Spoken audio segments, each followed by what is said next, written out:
porque é preciso transformar a maneira como a gente lida com o saber, é preciso transformar a maneira que a gente se conduz na vida, que a gente adquire informação, que a gente se enche de conhecimento e, ao mesmo tempo, com tão pouca experiência, tão pouco atravessados pelo que de fato transforma.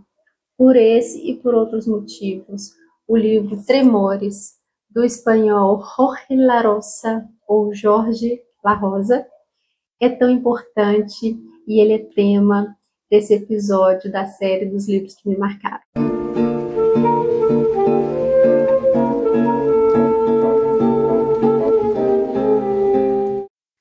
Então, o La Rosa começa dizendo que a experiência ela tem a ver com algo de uma liberdade, de uma emancipação.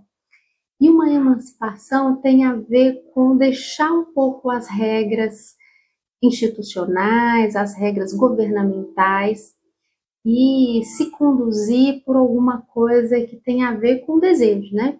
Então, se a gente for traduzir algumas coisas que ele traz aqui no livro, a gente poderia pensar desse real, dessa contingência, completamente ligado à experiência, né?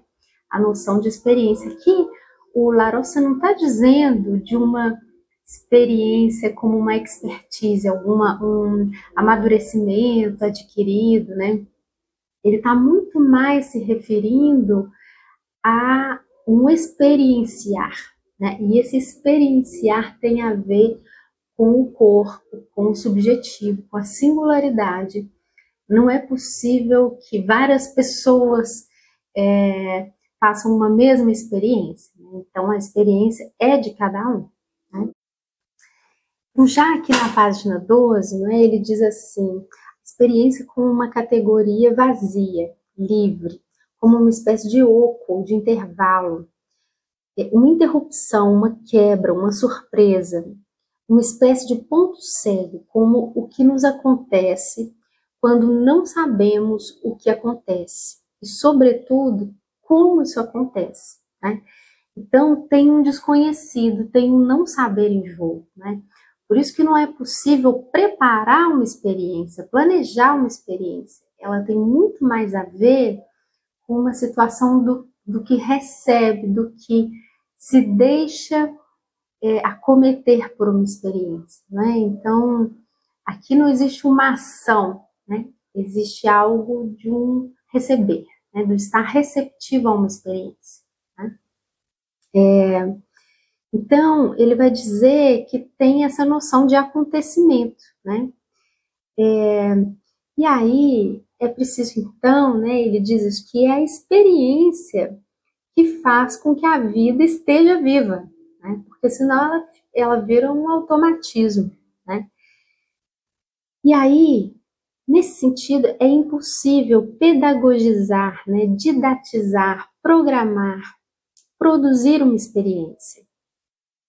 Não existe nenhuma técnica, nenhuma prática, nenhuma metodologia. A experiência é algo que pertence aos próprios fundamentos da vida.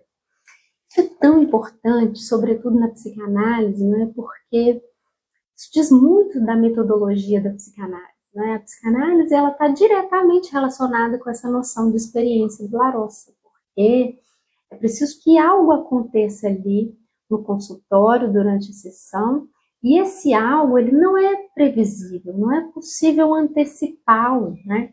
Nem da parte do sujeito que vai falar, né? Então, por mais que a pessoa planeje e escreva e diga na próxima sessão eu vou dizer sobre isso, ali, no momento, ela é atravessada por uma outra coisa, por um ato falho, por um pensamento que surgiu ali naquele momento, por uma intervenção do analista, né? Então, tudo, essa coisa viva, essa coisa do desconhecido, ela está colocada na psicanálise, ou seja, não é possível prever, nem do lado do analisante, nem do lado do analista, o que é que vai se passar ali, né? Do lado do analista, ele está ali num estado em que ele precisa esperar, vamos dizer assim, o que vai chegar para ele, para aí então ele poder conduzir uma intervenção, né? Então não tem como ele dizer assim, hoje eu vou fazer tal intervenção, né? Isso não é uma psicanálise, né? Assim, alguma coisa, por exemplo, que serviria para todos, não é uma psicanálise, justamente porque a análise ela está diretamente relacionada à noção de experiência. Né? E aí, nesse sentido, essa passagem é muito interessante, tá? Na página 18, ele diz: a experiência é o que nos passa, é o que nos acontece, o que nos toca.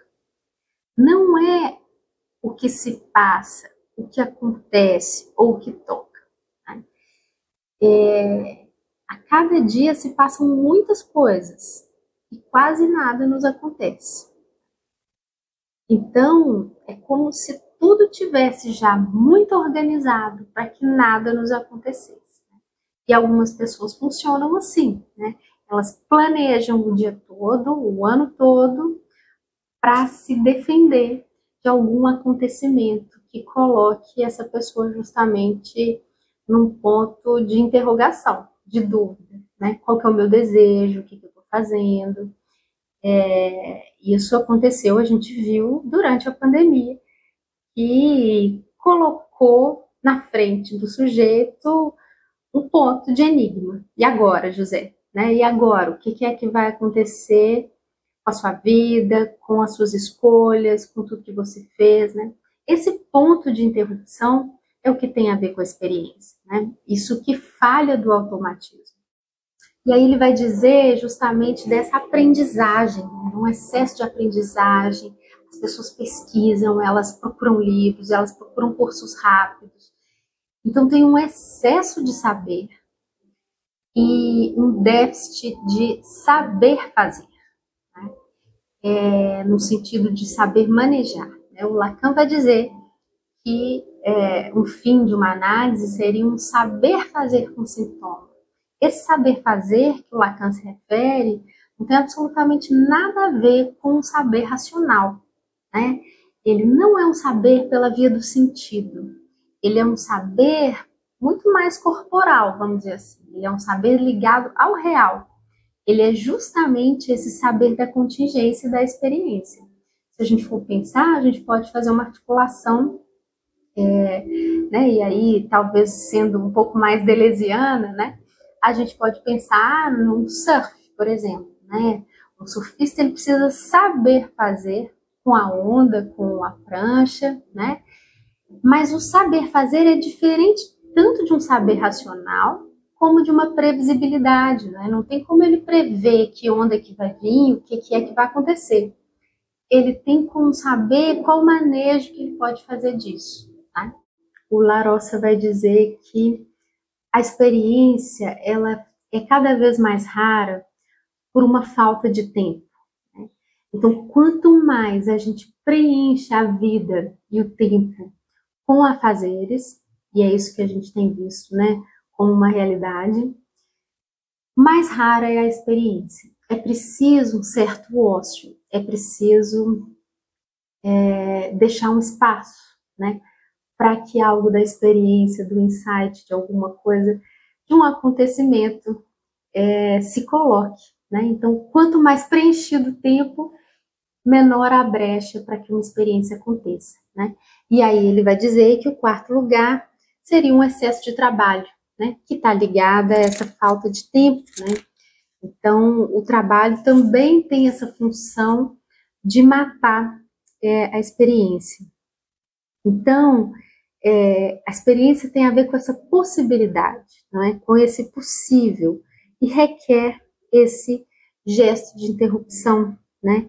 Uma interrupção para pensar, para parar para olhar, parar para escutar, pensar mais devagar, olhar mais devagar, né? Parar para escutar mais devagar, sentir devagar, ou seja, a lentidão ela está colocada, ela está intimamente ligada à ideia de experiência. E se você faz algo muito rápido, você faz para executar uma ação e não para se deixar perceber o que é que se passa ali no campo da experiência. Né? Então, ele vai dizer que, em todo caso, é preciso que seja um território de passagem, né? Então, ele não é um lugar de chegada, né? Ele é um espaço do acontecer, né? Esse sujeito da experiência se define não pela sua atividade, mas pela sua passividade diante do que acontece, pela sua receptividade. Isso é muito importante, né?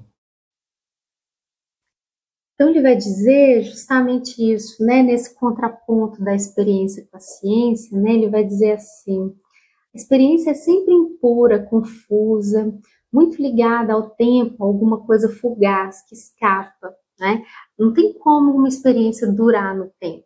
Ela se coloca, né? Os efeitos, sim, a gente vai recolher no tempo, mas a experiência, ela é um lapso, né? Alguma coisa que se coloca, né? Num espaço curto de tempo, né? Então tem uma mutabilidade, né? Ou seja, tudo muito longe da ideia de uma ciência, né? Como é que é possível capturar essa experiência como objeto da ciência, né? E aí, nesse sentido, a gente pode pensar a metáfora de uma borboleta, né? Que como se a experiência fosse uma borboleta esvoaçante. Se você tenta capturá-la e colocá-la no alfinete, você vai ter a borboleta, mas você não vai ter o aspecto essencial dessa borboleta, que é o caráter esvoaçante. Você vai ter uma borboleta em outro estado, e aí ela já não será mais uma borboleta, né? Então eu finalizo com uma frase que eu acho que tem tudo a ver com a análise, com a psicanálise, né? Talvez seja essa a lição dos poetas. Não se trata de falar sobre a infância, mas sim de contar, colocar em palavras a experiência de um encontro ou de um reencontro com essa infância. É isso.